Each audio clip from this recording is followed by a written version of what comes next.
Good Wednesday morning to you, July 28th, 2021. Episode 152,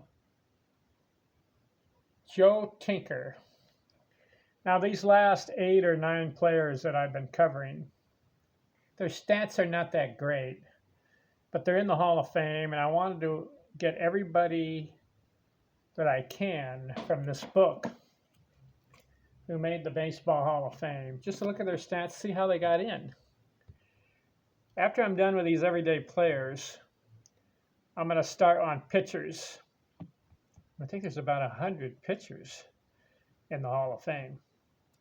So we'll see how that episode guide goes. Bear with me. I think we got about 8 more to go. And you can see I only spent 3 or 4 minutes on some of these players toward the end. Old school, Joe Tinker, 1902, 1916, stops playing at 35 years old. Again, these players chose to give it up, didn't play until they're 40, which I would have played. I would have played from 20 to 40, 20 years, see what kind of stats you can compile in that time. But apparently, he got enough to get elected. He only had a 262 lifetime batting average. Started in 1902, 21 years old. First year, 263.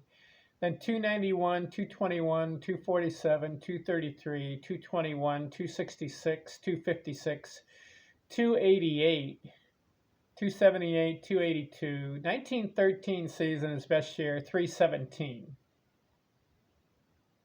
Then 256, 269. So 15 years in the league, 1,800 games, 1,690 at-bats. That's less than a hit a game. Never scored over 100 runs in a season, never had over 100 RBIs a season, and as high in hits, 155. So how did he make the Hall? 263 doubles. I don't know how he made the Hall, but he did. He got elected in. Joe Tinker. Very strange. I don't want to say anything negative about any of the players. If they got in the Hall of Fame, it must have been for a reason.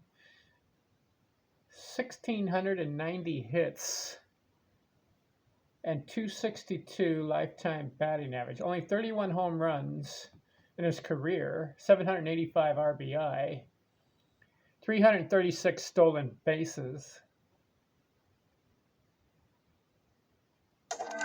774 runs scored. I don't know how he made it, but he made it. So, baseball writers back then had a different philosophy than they do now. Next on the list, Rick Ferrell. And like I said, I have 1, 2, 3, 4, 5, 6, 7, 8, 9 more to go of everyday players. And there is one player I'm going to add. So I've got 10 more to go. And I'm going to put him last because he's not in the Hall of Fame. But he was very significant in his contribution to baseball. So Rick Ferrell is next. And my last player on everyday players, he is not in the Hall of Fame. But I'm going to put him as my last everyday player. And when I get to him, I'll let you know. Or you want to know now? All right, I'll let you know now. Shoeless Joe Jackson. He'll be my last everyday player. He didn't make the Hall because of the Black Sox scandal of 1919, which I will discuss when we get to Joe Jackson. But when you see his numbers, he was on Hall of Fame pace. Anyways, thanks for watching this episode. I'm out.